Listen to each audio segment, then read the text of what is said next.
സമുദായത്തിന്റെ ഇവിടെ വളർന്നു വരുന്ന പൗരന്മാർക്ക് ഈ സമുദായം എക്കാലം തലമുറകളായി കൈമാറി സംരക്ഷിക്കപ്പെടേണ്ട, കാത്തു സൂക്ഷിക്കേണ്ട ആ തലമുറ കൈമാറണമെങ്കിൽ അവർ സാമുദായിക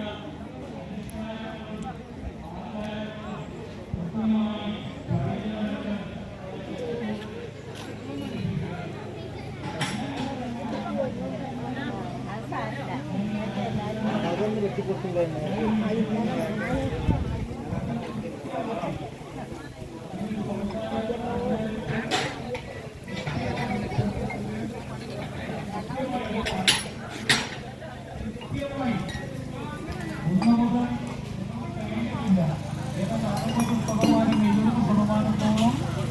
അതിന്റെ നയങ്ങൾ വ്യക്തമായി ഇന്നും സ്റ്റഡി ചെയ്തുകൊണ്ടിരിക്കുന്ന ഒരു വ്യക്തിയാണ് ഞാൻ.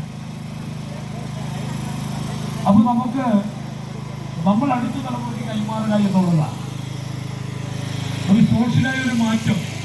പഴയ കാലങ്ങളിൽ നിന്നും നമുക്ക് അതുപോലെ മുന്നോട്ട് പോകാൻ കഴിയില്ല. ആദ്യ കാലങ്ങളിലൊക്കെ ഞാൻ ഓർക്കുന്നു, എൻ്റെ സമുദായത്ത് ആചാരമനുസരിച്ച് സ്കൂളിൽ നിന്നും വൈകിട്ട് വീട്ടിലെത്തുമ്പോൾ, രാവിലെ സ്കൂളിലേക്ക് പുറപ്പെടുമ്പോൾ അമ്മ ഒരു തോർത്ത തന്നിട്ടുണ്ട്. ഒരു തോർത്ത കൊണ്ട് തന്നിട്ടുണ്ട്.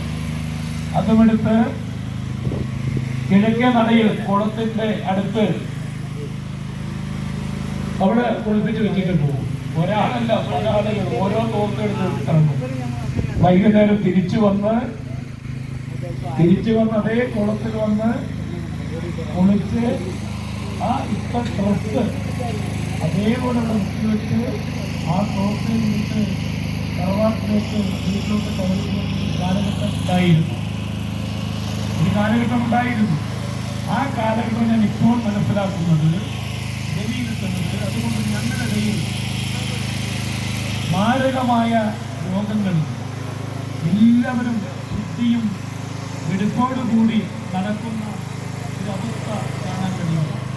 അതൊരു ഐക്യമല്ല, ഇത് ശാരീരിക ശുദ്ധിക്ക് വേണ്ടി നമ്മുടെ കാരണന്മാർ തുടങ്ങിവെച്ച ആ ഐതിഹ്യമാണ് തൊട്ടാൽ കൂടി. അതുകൊണ്ട് എല്ലാവരും വൃത്തിയും എടുക്കുന്നുണ്ട്.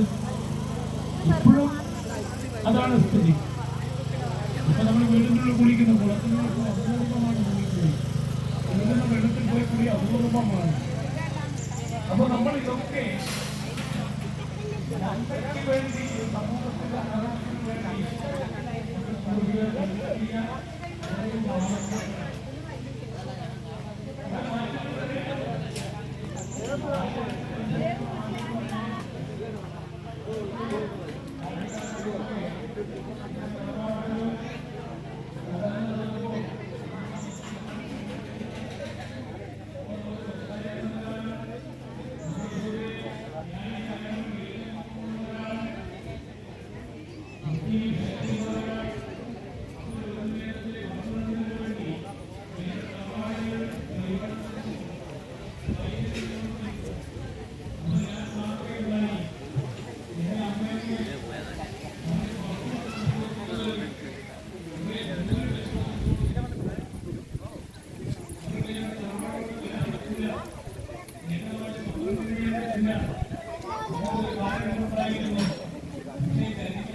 ശക്തിയും സംസാരശേഷിയും തീരുമാനം എടുക്കാനുള്ള സാഹചര്യത്തെ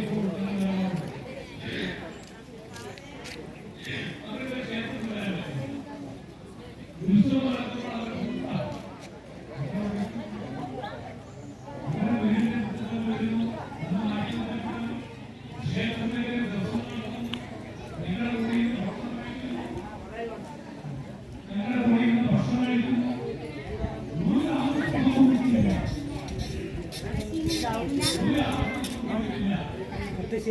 മുത്തശ്ശിയോട് നമ്മുടെ മുത്തശ്ശിയോട്